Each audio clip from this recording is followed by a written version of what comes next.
This is for you if you have been holding it together on the outside, but quietly wondering why you're still hurting on the inside. Today on the Joy Act podcast, I'm talking with somebody who understands trauma, not just from textbook, but from lived experience. Staci A. Smith is a hope empowerment coach, educator, speaker, and I'm going to say survivor, but she's a thriver and a conqueror of a kidney transplant 16 years ago and Almost breast 17. cancer 17, almost 17.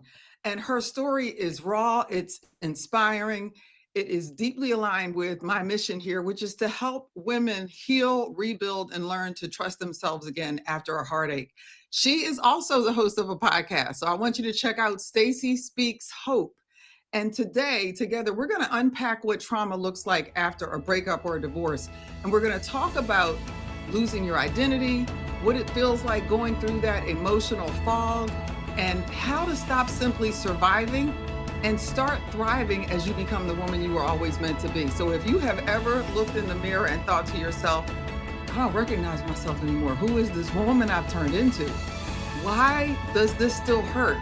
You're not alone. And this episode is your permission to feel, heal, and start over without shame. Because you know what time it is. It's due you o'clock.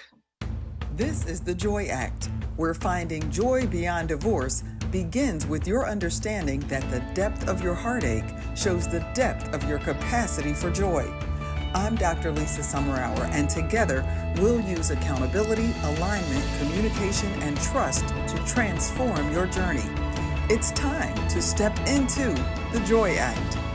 Welcome, Staci. And I was saying this has been a long time coming. I feel like it's been a long time coming, but I knew when I went back to interviewing people after I met you in another group that we're in, I was like, this is going to be my first guest. This is going to be my first guest. And so thank you so much for making time for this. And I'm just excited for my audience to learn about you, to understand what you do, and to be encouraged and inspired by what you have already lived through. So I want you to just walk me through a high level of some of your personal challenges, because I want them to hear this from you. Okay. First of all, thank you so much for having me. I'm excited to be here as we've watched each other grow through our process, and I've taken tips from you, and it's been such a blessing. My journey was that I got a diagnosis when my son was 2 months old, that my kidneys were failing. My body somehow attacked my kidneys. I had high blood pressure as a teenager, and I remembered after the fact that I got a warning that there's a potential impact to kidney damage after delivery. So the miracle story of that. So I ended up having a kidney transplant. There's more in between that if we get to it. And then 2 years ago, I got a diagnosis of irregular activity in my breast, in my left breast. And having gone through the other journey and really seeking so many other alternative treatments and understanding the body's healing process and the connection to stress, emotions, that really affected everything. So the way I approached this process was very different. The way I saw myself, and I know you're going to ask me more questions about that after I've been divorced twice, and they were relatively back to back, just young-ish, mid-20s, and just thinking, okay, and I made my list when I was 10 when I was going to get married. Just said it out loud and didn't know it stuck. Sadly, so it did. I want to go back to something you just said, because I really strongly believe in that connection between our physical, mental, and emotional. And so as you were going through your physical challenges, the breast cancer, the transplant, talk to us about how important was your emotional state, your mental state, and your physical healing for you. I am a woman of faith. The first thing that happened when I got my diagnosis was I called my OBGYN nurse, who was a kidney patient, and she prayed for me. Yeah. And I heard the Lord say, the healing is done. It might not look like it right away. The healing is done. It wasn't until 13 years later that the transplant actually occurred. And in Wow. between that time, I was on dialysis for 5 years. I did the home dialysis, so I had a tube in my stomach. I drove around and did all kind of stuff with it. And people were like, "What are you doing?" I 13 praise years. danced at church, Hmm. had the bag and the tubes and everything. And I got a call from a woman who said, "I want to give you a kidney." So I had that hope, I had that faith that Yes. I clung to, and it was like, and my marriage ended. So the stress that I During this didn't process, you went through a divorce during this process. at the very beginning, yeah. Okay. And what I So what? realized was there was that level of stress being in this dysfunctional relationship, and that's where Yes. the identity piece that you talked about in your intro. I looked up and I didn't know who I was. Say more about that. What, first of all, what did that feel like? And second of all, when you have that realization, what are you thinking? Like, how I did had you know? If someone is sitting there going, how do you know? Because I can remember years ago hearing women say, I didn't know who I was, or I had to go. And when I was young, I would be like, well, how do you lose your, oh, I get it now. And I absolutely. know the journey is different for everyone. So for you, what was that moment when you realized I don't feel like me? I felt like somebody had dropped me off in the middle of a desert when it came to connection with myself. And I knew I was striving and trying to be who someone else wanted me to be Hmm. without being true to my core. It was a moving target. And what I walked away saying is you can't make someone happy who isn't happy themselves already. I can't make Ooh, someone else happy. you could And say that realize again for the people in the back row. My mother used to say, the first time she said this to me, I was like, huh? She said, you're not a circus clown. And I was like, what? She said, you're not a circus clown. I didn't raise circus clowns. It is not your job to make somebody else happy. ooh, that's a good one. That's a t-shirt. Right. And so when I literally get a visual now when I hear somebody say that, because it's like it's true. It's not our job. And so when you have that realization, how far behind that is, do I know how to make myself happy? Do I even Well, know what that looks like now? exactly. I think that got lost so far along the way of constantly trying to, oh, he's gonna be upset about this. He's gonna be, and so Mm, everything I did, I second guessed, and it was affirmed. They call it gaslighting now. He yeah, second guessed. He didn't have a name back then. yeah. Isn't that something? It was happening, and so I knew who I was until I didn't, and it ebbs away every time you do something other than is natural, normal, and comfortable to you. So it's like what do they say, a slow death, death by a thousand lashes, slices, Mm-hmm. whatever it is, Yep. and and then you bleed out. I felt like I bled out. I felt hollow. I felt empty. I was completely numb, Lisa.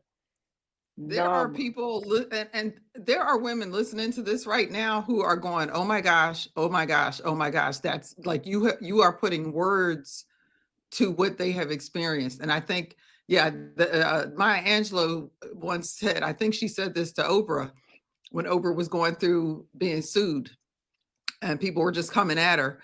And Maya said something like, "They don't kill you outright; they peck you to death like ducks."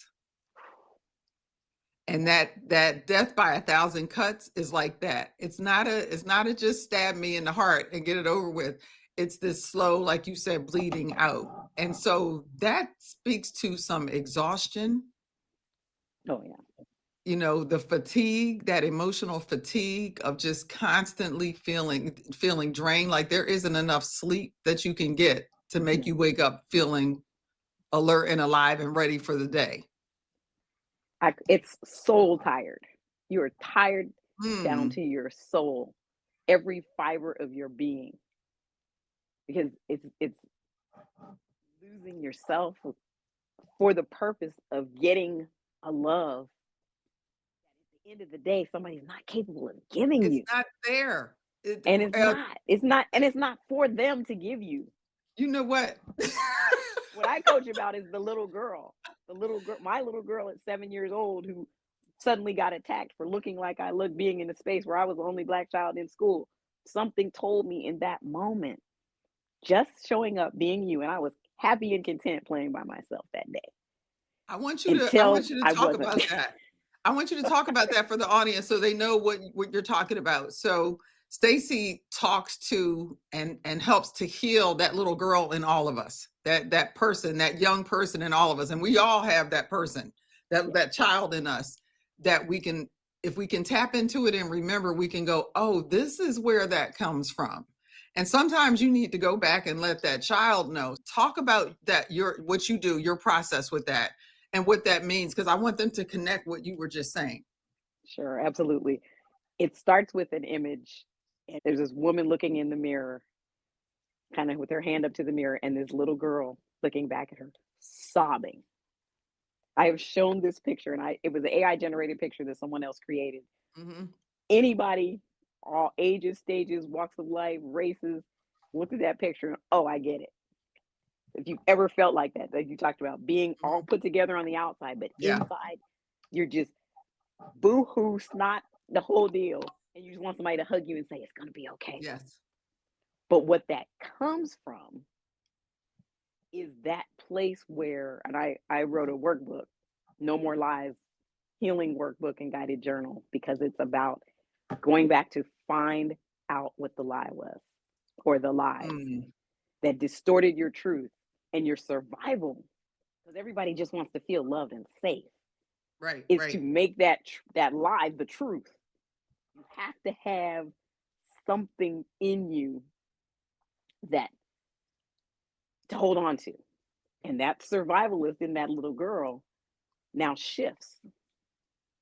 You're knocked off the truth, and this now new lie becomes a truth, and you go through life in that survival mode. So if you're super controlling, it's fear. If you are people pleaser and you just are a chameleon, just accept me and love me. Hmm. Just see me, love me.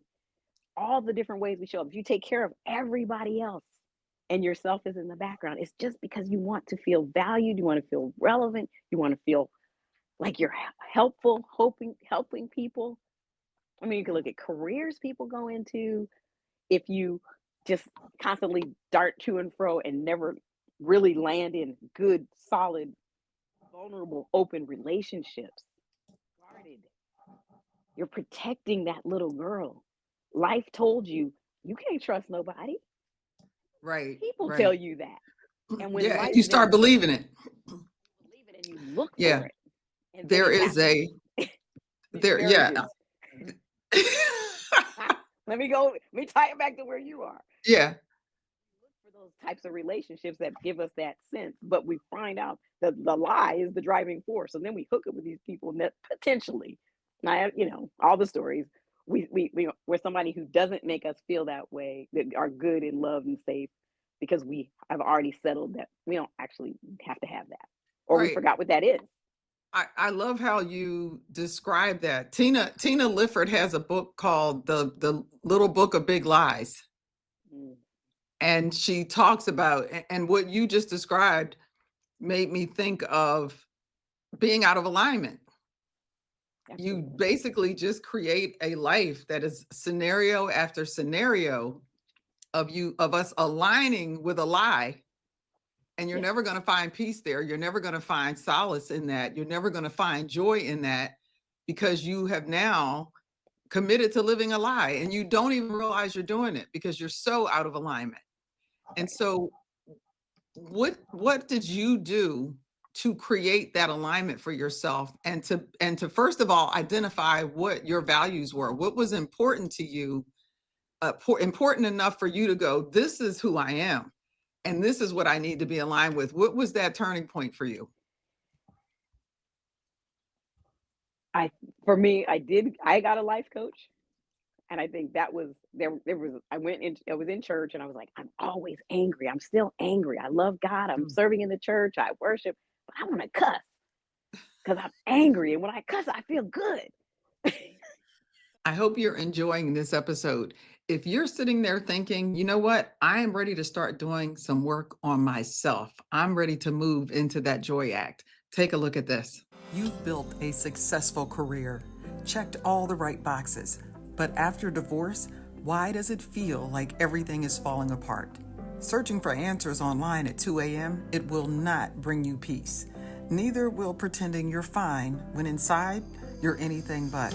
I remember those feelings, the exhaustion, the anxiety, and the frustration from feeling stuck. It seemed like no matter what I did, I could not figure out a way to move past the pain. If you are dealing with a divorce while you're also managing your career, I've been there. Things didn't get better for me until I stopped waiting for time to heal me and I took control of my own healing. And that's how this came about. That's why I designed the 4 essential steps to creating joy after a difficult divorce.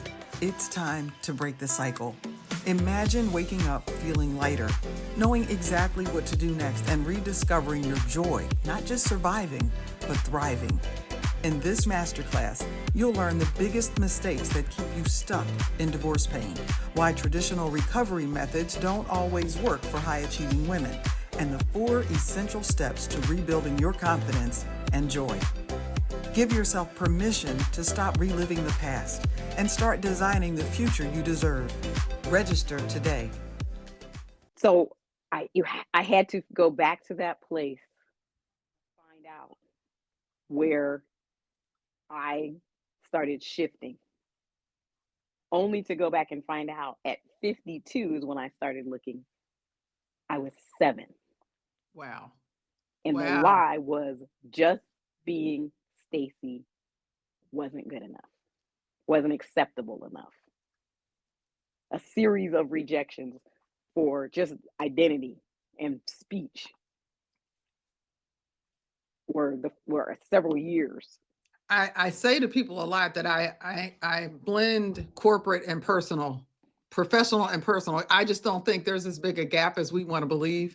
I Mhm. used to train leaders in corporate, and I said, but we're all the leaders of our own lives, which is one of the reasons I love that you talk to grown women about talking to that little girl, Yes.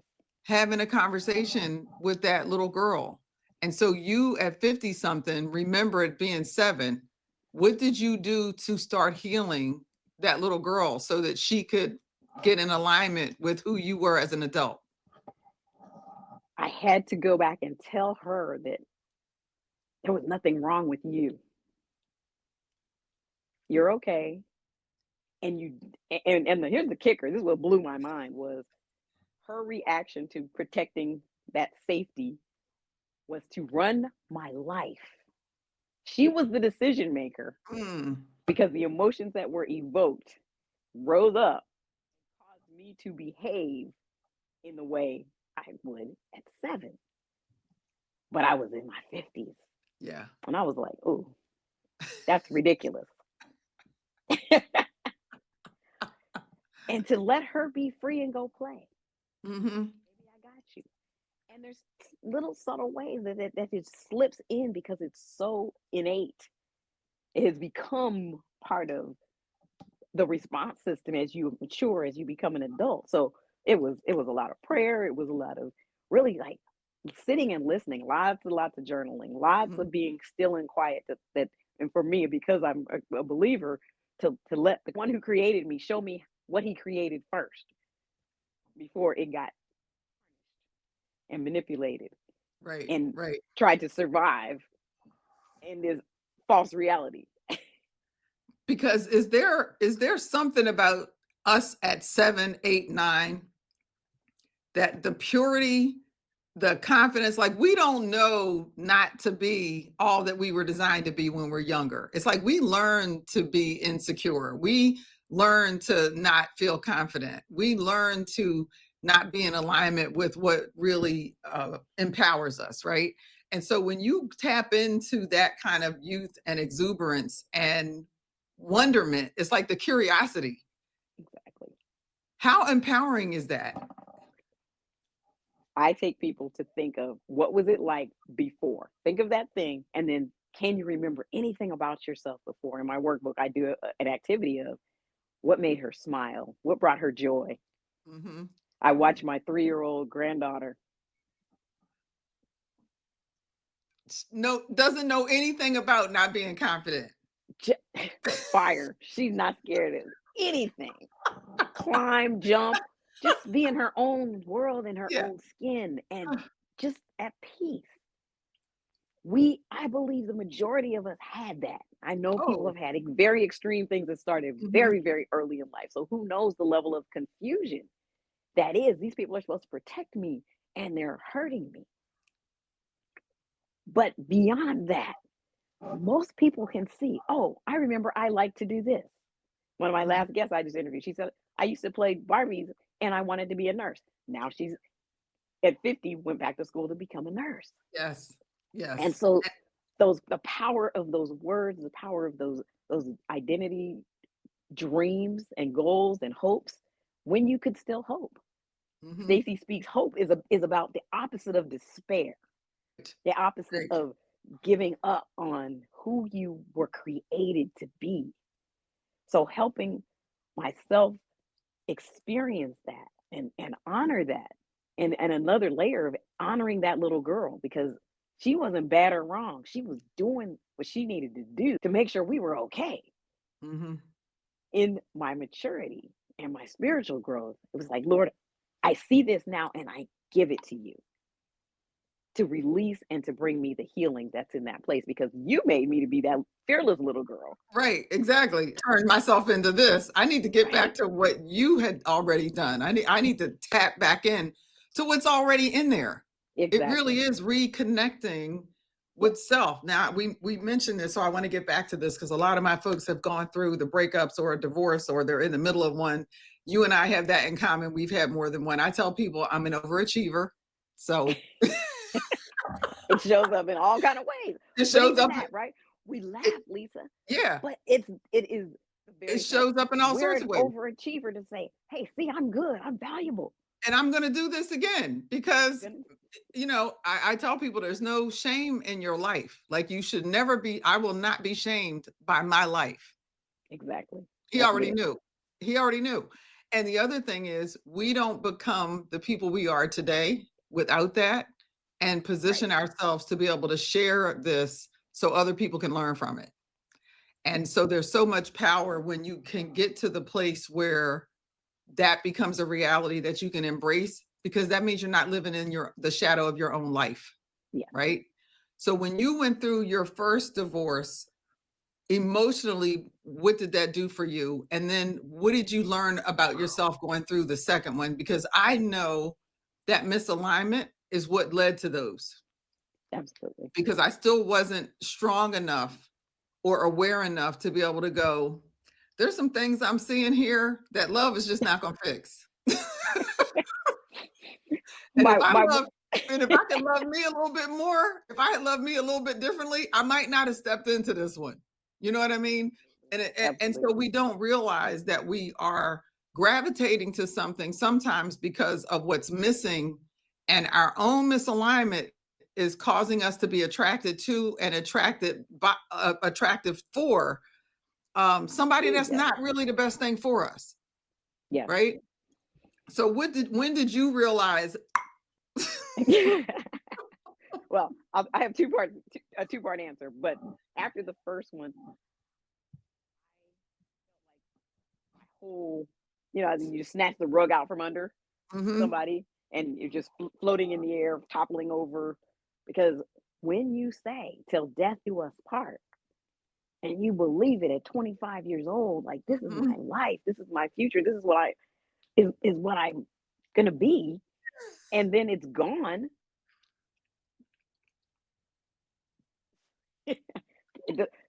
the crumbling of you definitely question your decision making, especially then to have it happen twice.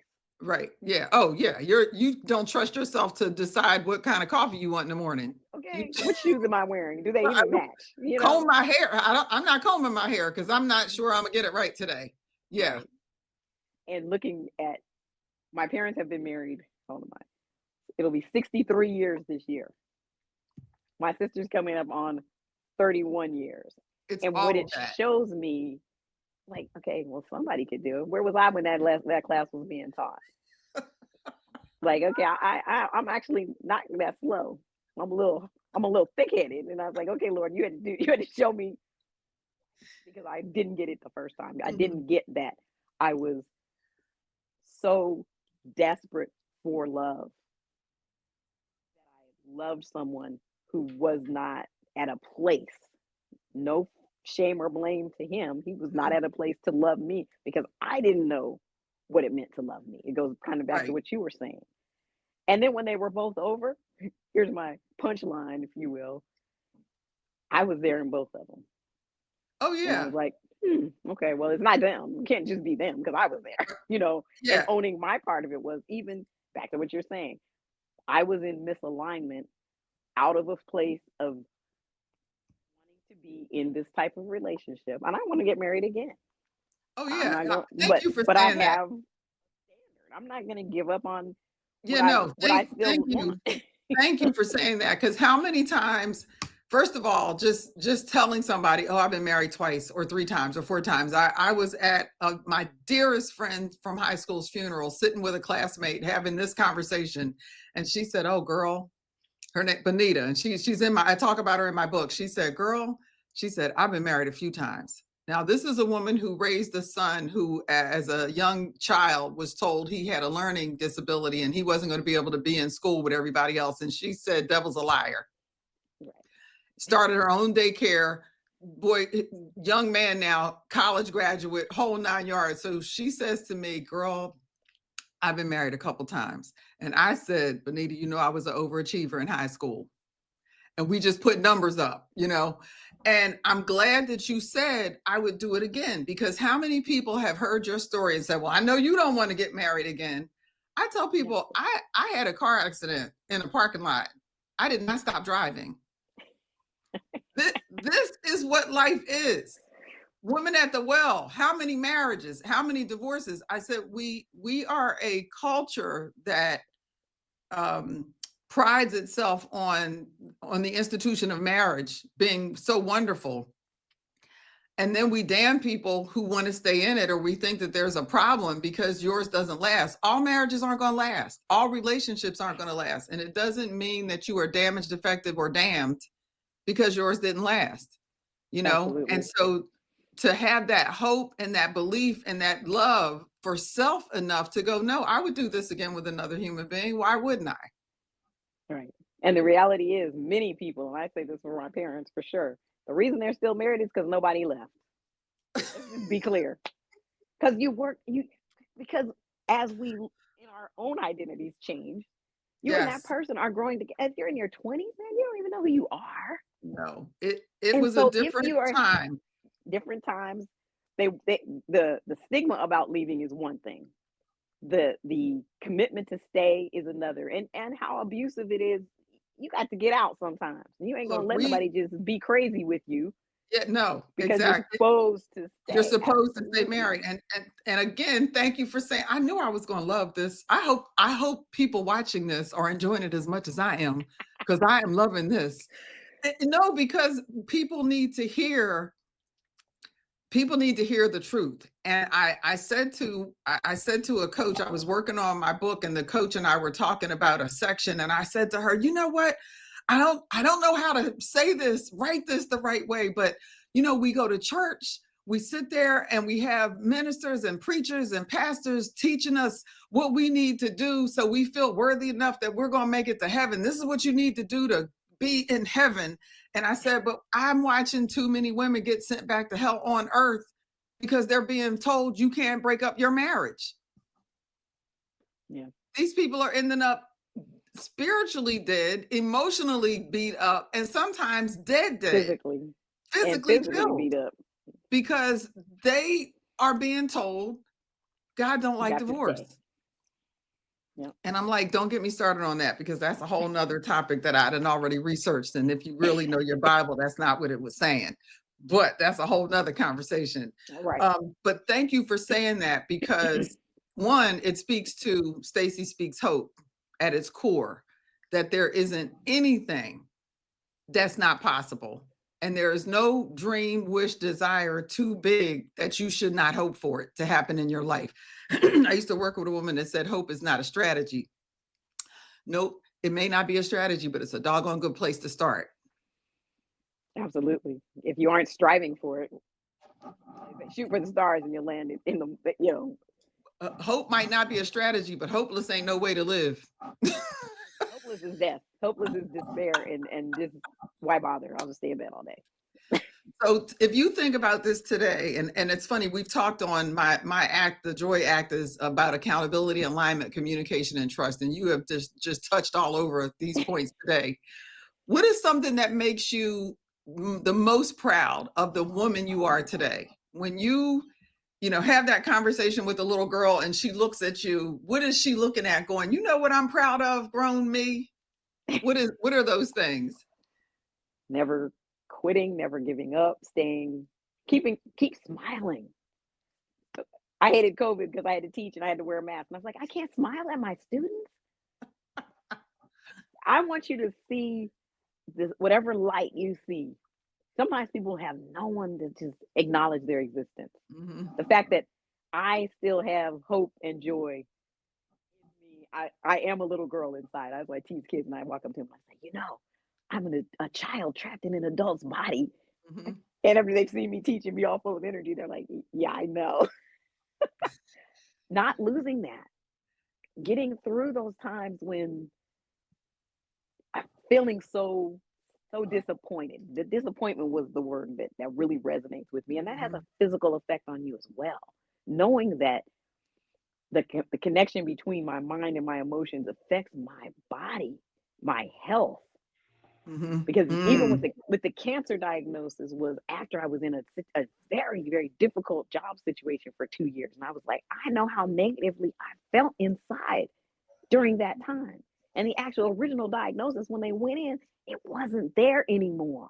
Mm. Because I didn't go and have surgery right away. I was that patient too. Because I'm like, You after having been a professional patient, I have a whole nother diatribe I can go off on. I'll just say that's why they call it practicing medicine. And I'll leave it at that. I wanted to ask you, for the woman who is listening right now, what is it that you can say to her or would say to her about the trauma that she may be experiencing after this breakup or this divorce and her path to healing? What's one thing you would tell her to look inside to find? First, just say, be still. Mm. Because we Repeat that. run, be still, because we run to avoid feeling. And if you've grown numb, you've got to feel again. Be still. If you journal, write whatever comes to mind. It doesn't have to be anything. Write and pray. I used to do this thing called sit and listen that a friend of mine, Vicky, taught me. For an hour, we would collectively have a group of women come together with our journals. And some people would write, somebody made up a dance, somebody wrote a song. But in that stillness and that quiet, and I would say, speak, Lord, your servant is listening. Mm. Because it was about that spirit to spirit connection with God who knows all, sees all. He was there with us through all of our traumas. And that's another thing I talk about is like, because we feel so alone. Mm-hmm. Mm-hmm. Be still and be present with the one who was always there. He knew why you chose who you chose. He knew what happened when you were there. And he doesn't blame you. It's critically important to tell yourself it's okay. Mm-hmm. You're going to be safe again. You have to find what makes you feel good about you and in alignment with God and what he has for you, to let him heal those broken places. It's a picture of a heart that's on one of my episodes, your heart is fractured Yeah. in a million pieces because it's like crystal. And ask him Mm. to fill those cracks and crevices. Welcome you back. We are still here with Staci A. Smith. She is a hope empowerment coach. And if you've never heard of one, this is your first one. And this is the only one you're ever going to need. This is the only hope empowerment coach you are ever going to need. You heard that here. I meant what I said. I did not stutter. Thank you. I want to ask you, what would you say? I'm just going to say you're radiant.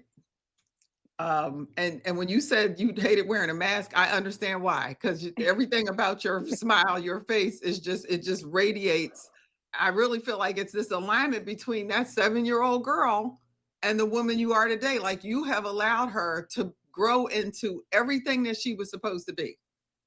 And when do you see a happy child that's not beaming? And so I see that coming out of you. Give the audience just some word of encouragement that is in there. How do you let somebody know, even if you haven't tapped into that child yet, that she's in there? Yes.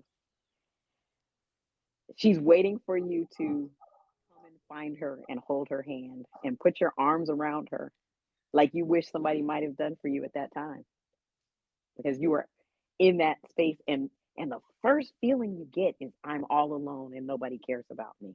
I'm not safe. I'm not loved.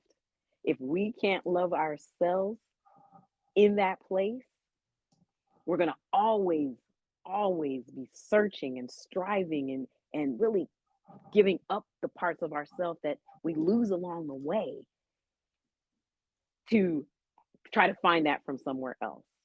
And it is a process. If you watch my podcast, Staci Speaks Hope, my guests all talk about it. It's not easy. Don't give up. It's a process because it didn't happen overnight.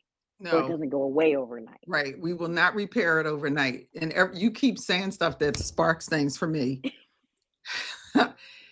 If we don't heal that, first of all, we have to identify, we have to acknowledge that there's something there that needs to be healed. That's the whole, for me, my whole accountability thing.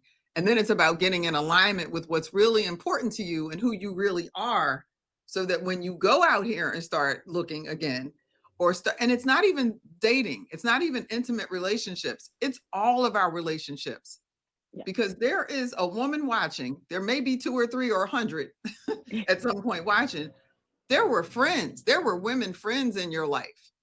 There were family members. There are family members in these people's lives who they need to be wondering, how much time should I really be spending with this person? Because they are not in alignment with how I want to spend my time. They are not in alignment with the person that I want to be. They are not going to get me to where I want to be and me still be healthy when I arrive. And so it's about understanding, when you're out of alignment, when you are in a state of desperation, when you are in a state of when you lack your own confidence, when you don't trust yourself, it is impossible to trust anybody else if you don't trust you. And you will continue to gravitate toward those folks that they may not mean you harm. I'm not saying these people are bad. Like you said earlier, they're not bad people. They're just not good for you. And they function from their own brokenness.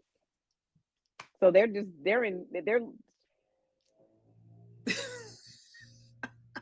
clawing and surviving, clawing for whatever it is they need.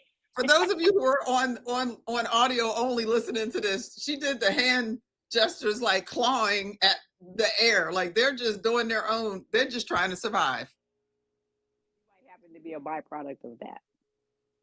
But I love that you said accountability is to ourselves first. Oh, yes. You always hear accountability as this punitive thing, and as if you don't do this, then this is going to happen. If you don't love yourself, then nobody else can love you the way you need to be loved, because you don't know how to expect it. You don't know how to ask for it.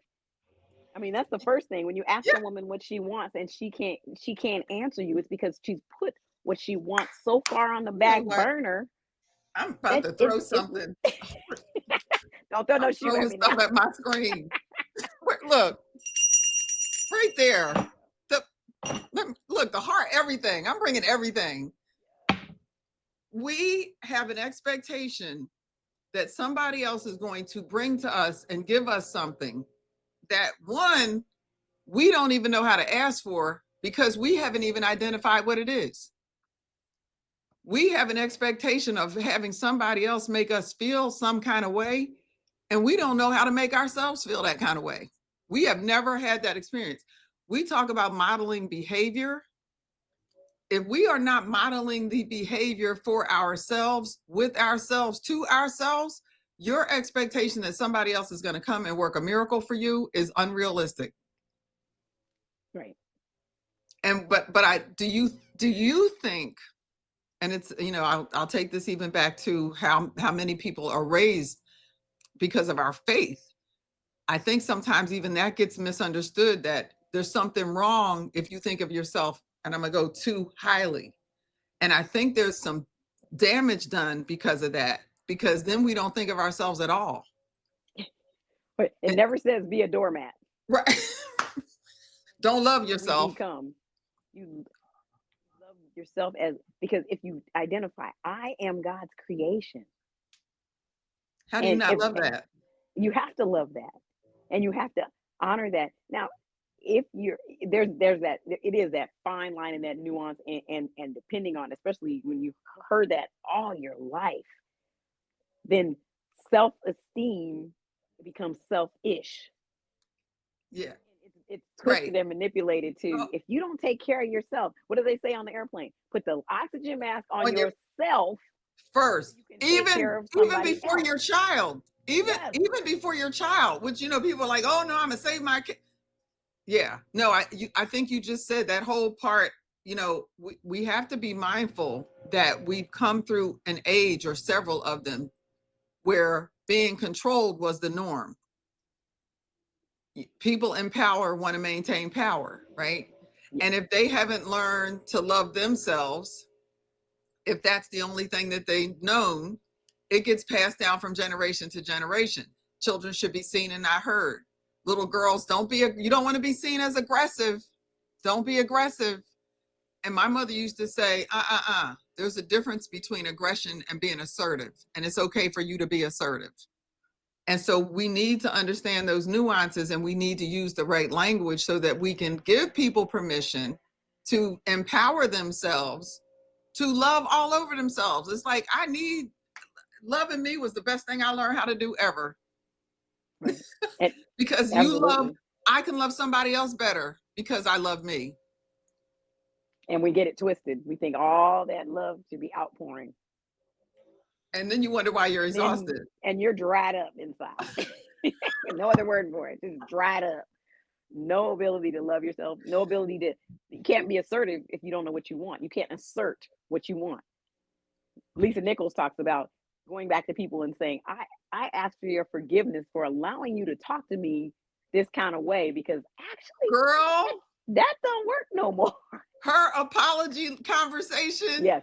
Yes. I have shared that with so many people. It's like, have a meeting, bring them all together, and tell them, I need to apologize.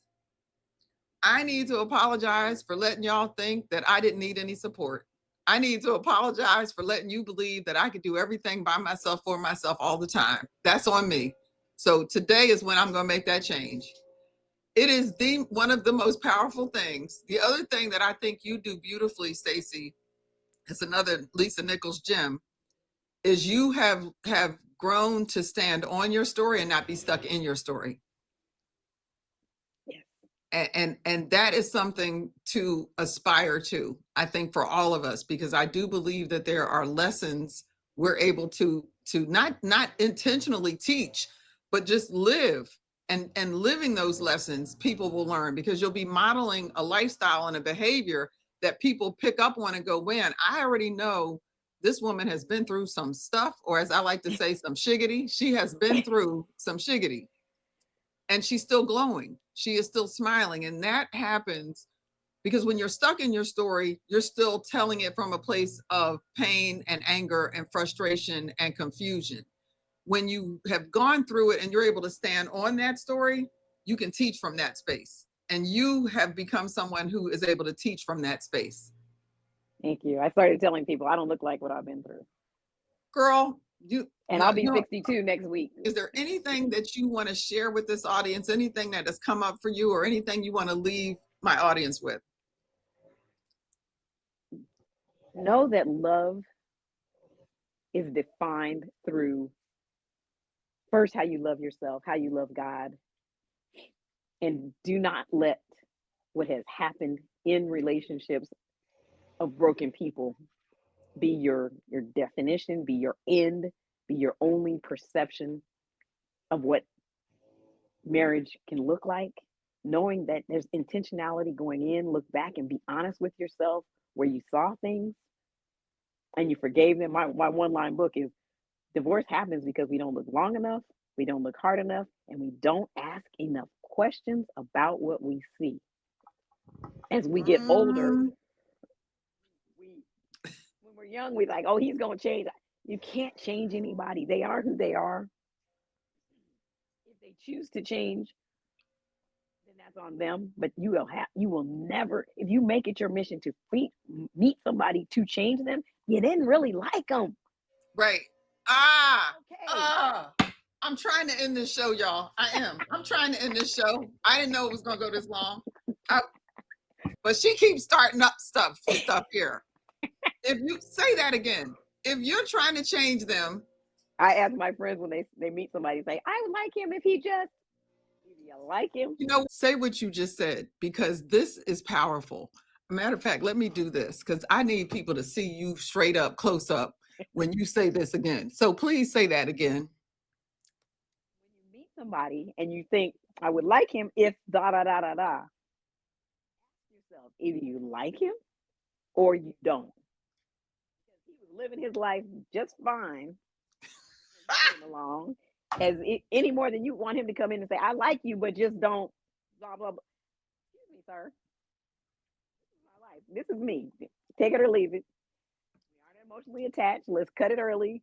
We don't have to get all emotionally entangled and then decide, oh, this isn't going to work for me. Because there are things that are deal breakers. And my mother used to tell us, you're never going to find somebody that is 100% of everything that you want all the time. But what you're talking about is that stuff that really bothers you, that is out of alignment with who you are. It's a character flaw issue that you really don't want to live with. And you are thinking, I'll love him and he'll change for me. Or let's just keep it real.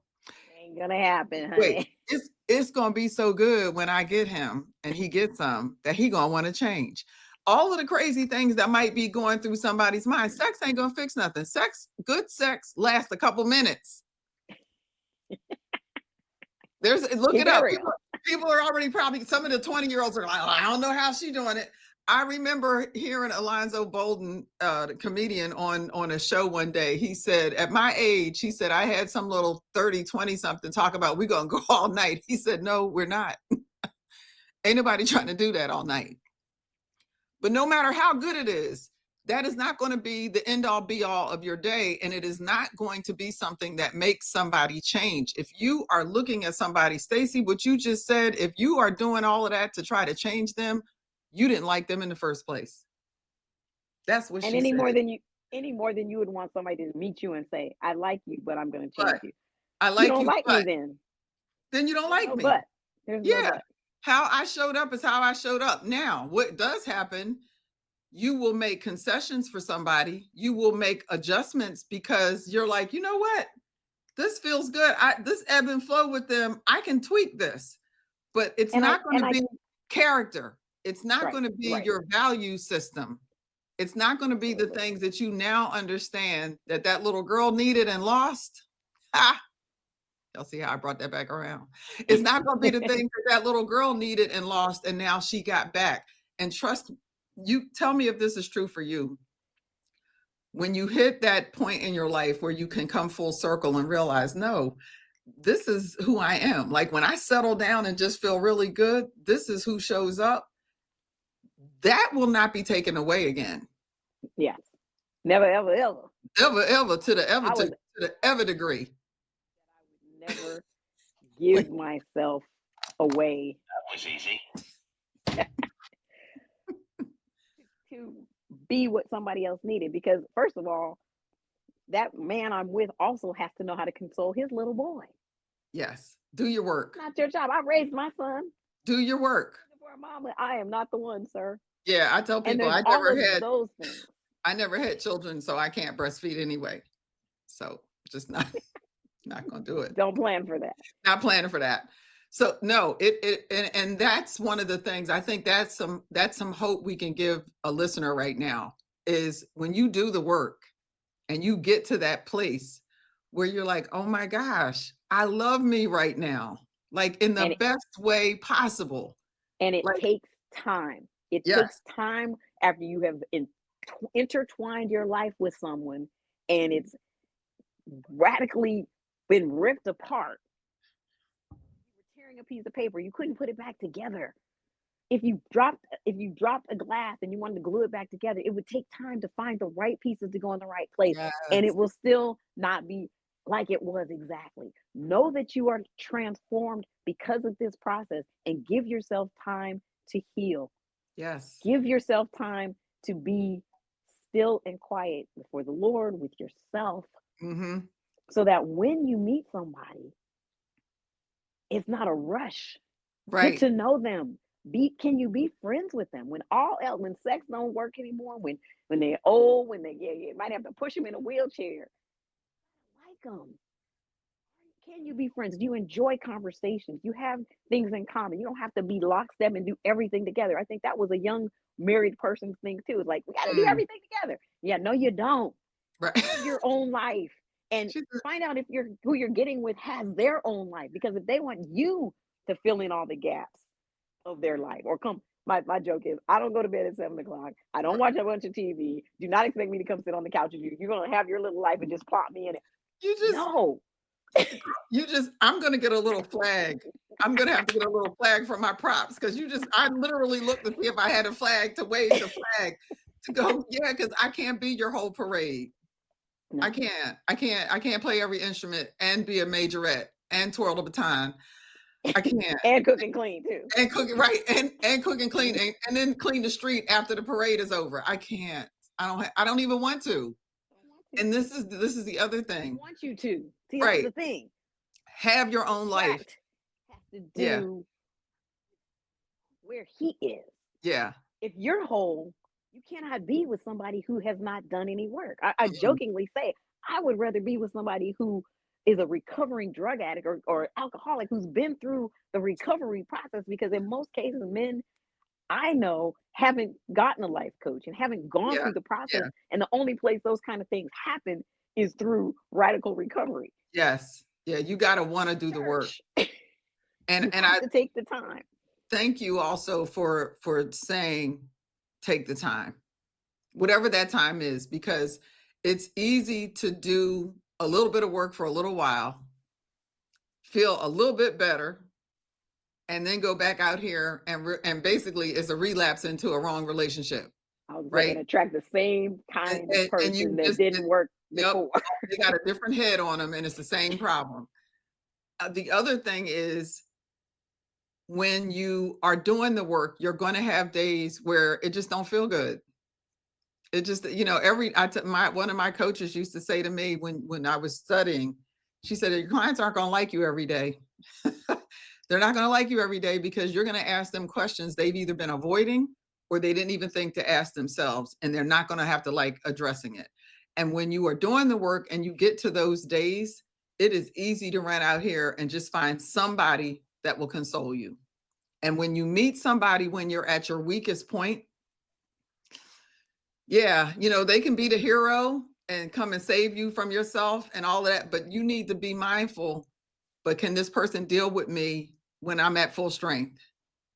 That part, that's good. And yeah, I had one of my sisters said to me, don't date nobody else when you're not at full strength. She said, because she said they look at you. Some of you get looked at like that. Do you remember Baskin & Robbins 31 flavors? Yeah. Yeah. Some of y'all are the 32nd flavor. Say more about that. Like, yeah, they're the 32nd flavor. It's like they're interested because you're so different. Like it's 31 flavors, but they can't deal with you every day. And if you are not if you don't have yourself together yet and can't communicate what your needs and wants and desires are, if you are not living your life and loving yourself and doing things that you enjoy by yourself, if you haven't gotten to that place yet, when you meet somebody, it's too easy to slip back into making things comfortable for them when you haven't even learned what's comfortable and good for you. And I'm going to jump in here. That's perfect segue because you have to ask yourself, why? Why can't I do things by myself? Why don't I do things by myself? You know Do what? I have to have I have to have somebody else? Things I enjoy. Do I know what do I know what I enjoy? Okay. Quick question. I got a quick, these are yes or no. Do you go to the movies by yourself? Yes. Do you take yourself to dinner? You take yourself to shows? I Theater? haven't done too many shows. Theater, not I haven't done Yeah. that. Okay. But would you? Oh, totally. Yeah. Concerts by yourself? Yeah. So for the women By who, myself. I'm going to tell Travel. you, travel by yourself. I'm getting ready to do a whole series on traveling after divorce. Because I have family members, me and one of my sisters who's single, we used to have date night on Friday night, and we would have movies. I would get at the time it was non-alcoholic wine. I would go to I think it was Whole Foods, and I would come back with my cheese and my crackers and my grapes and my little snacks and put my pajamas on, and we would call each other and be like, "Are you ready for date night?" Yep. But I also take myself to nice restaurants to dinner. And I know a lot of people who hear that, women especially, and they're like, oh my gosh, I would never. That must be so sad. I actually had somebody type that under one of my posts.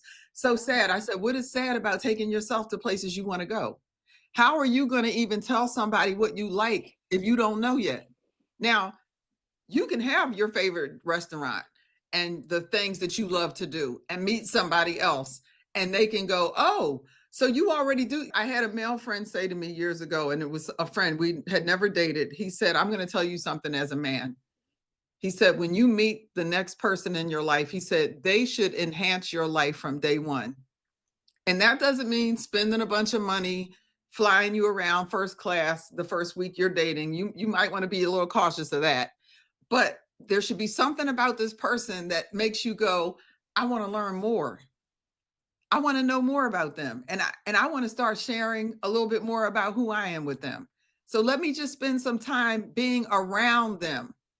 That's it. Yeah. Yeah. And because I think sometimes we have that first dinner date or that first walk in the park or whatever, and you realize during the conversation, there are things about this person that don't feel right for me.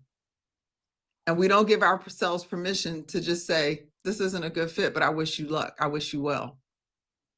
Yeah, because we live in that obligatory space of being a good girl, saying the right thing, doing the right thing. And it goes back to just the conditioning of, did we grow up being able to say no and feel what's real and true in us? And again, because so many conditions and that little girl stuff, all that childhood trauma actually dictate how we know how to speak and how we, even to ourselves, Yes. that self-talk, I didn't even mention, is a whole piece of it. Yes. So I won't go there, No, but you know what I mean. If you're not 100%. telling yourself, I deserve to do good things, I deserve good things. And my thinking is, if you're doing all the things that bring you joy and you meet somebody in those spaces, you already have something in common. And if you're doing what brings you joy, you're in that joy space. You show Yes. up joyful, you show up happy, you show up at peace, elevated, because you're already there. Right. If you meet somebody sitting in the house and they think that's what you do and that's what they're going to want to do with you, and if that's not what you really want to do, because I've watched older women who just would have had a different life. Oh, had they been true to the things that really bring them joy, and now they're slogging through life because they're in this marriage. yeah. And well, he don't like to go nowhere, so How we about never go. you hear this? Well, I always wanted to, what I always wanted to do? Oh, I really wish I had. And those are the sentences that we tend to hear from folks like that, because they never lived the life that they really wanted, and they settled for whatever's going on now. Now, look, don't get me wrong. It doesn't mean that they aren't madly in love, but there's still something in them that is longing for this other part of their life that they didn't do. And that's Yeah. a horrible look. I was on something yesterday with E.T., the hip hop preacher, and at the end of it, he said, I got a thing popping up on my screen here. I need to see if I can get rid of. Okay. At the end of it, he did this. You're going to die. Now, one of my nightmares that I have had since I was 16, 17 years old is I'm not dying, I'm dead. I'm actually dead. It's the most horrifying. I have woken up in the middle of the night screaming in my home because I'm dead, but I realize it. And it's that feeling of I have no more connection with the world, with life, with the living. My life is over. So when he said that yesterday, it was like, he's right. We're all going to die. What are you doing? If you're living like you have forever, if you're living like, oh, it can wait, learn to love yourself. Learn to live in the joy that is your birthright. Yes. I think the gift of divorce, being on the other side of divorce, is you can think back to those things that you wanted to do, wanted to have, and as you're living your life and even in your healing, doing those things, now you have the standard of at least sometimes you got to learn from what you don't want. Mm-hmm. You know what you don't want, then you live in accordance above that to repair that in and for yourself so that when you go into relationship, that's the way you live. Yes. You Yes. especially if you sacrifice the things and of course there's some sacrifices, but in your next you get to choose. I always say, knowing what I know now, things that I would have chosen, the things I would have asked for, the things I would have said in those marriages Different. would have been very different than what I would say today. And I Yeah. grew up, of course. And that was the other thing. Being young, you grow up with somebody you don't know. You bring into your marriage what you saw of marriage, Right. good, bad, or otherwise. And even as kids, my sister and I were like, "Yeah, no, we don't want that in our marriage." Right. And we were little girls looking at each other like, "Yeah, She no, said, we ain't we're gonna take that off our add list. that to the list." So no, yeah, the whole nobody plans for divorce. I tell people all the time, nobody goes down an aisle and looks at their beloved and thinks, I give it 6 months, right? Yeah. And you just said something that made me think that's not the destination. I'm gonna just take a minute and tell people just so I can remember to plug my own book. That's what this book is about. And you see, I even have tabs in my own book. Divorce is not a destination. Nobody planned on it. And we're talking to people who have gone through the experience and the trauma and the loss of a marriage or a significant relationship. Divorce. It's not just an ending, it's also a beginning. And in the wake of heartache, there is a path forward. There's a way to reclaim your life and to do it with confidence, purpose, and joy. I'm Dr. Lisa, and I've been where you are. I remember the challenges, the struggles, and I also know there's a way to a brighter future. Divorce is not a destination. Guide you through healing heartache, rebuilding confidence, and embracing joy. A lifeline for anyone going through or working to get over a divorce or a breakup. I got practical tips on what I can do to help myself heal through the process. She makes healing seem doable. Winner of 2 book awards, Divorce is Not a Destination is a must read. Your new beginning starts here. Get your copy today. Divorce is Not a Destination. Available now. And we're also talking to those of you who have never gone through that. You haven't been married yet. There are lessons for you to learn so that you can, I'm not going to say get it right, but so you can get you right. Yeah. With what you want. You know, there's always whenever there's another human being involved, you don't get 100% control over what the outcome is, because as we said, everybody has to want to do their work. But you will attract more of the right people into your life, more of the people who are aligned with who you are and how you want to show up and live your life, more of the people that are going to enhance you as you enhance them. You will do more of that if you take heed to some of the things that Staci was saying today, which is get right with you. Learn to love you. Be accountable to you first. Communicate well with you. Talk to yourself. My dad used to say some of the best conversations I've ever had in my life were the ones I had with myself.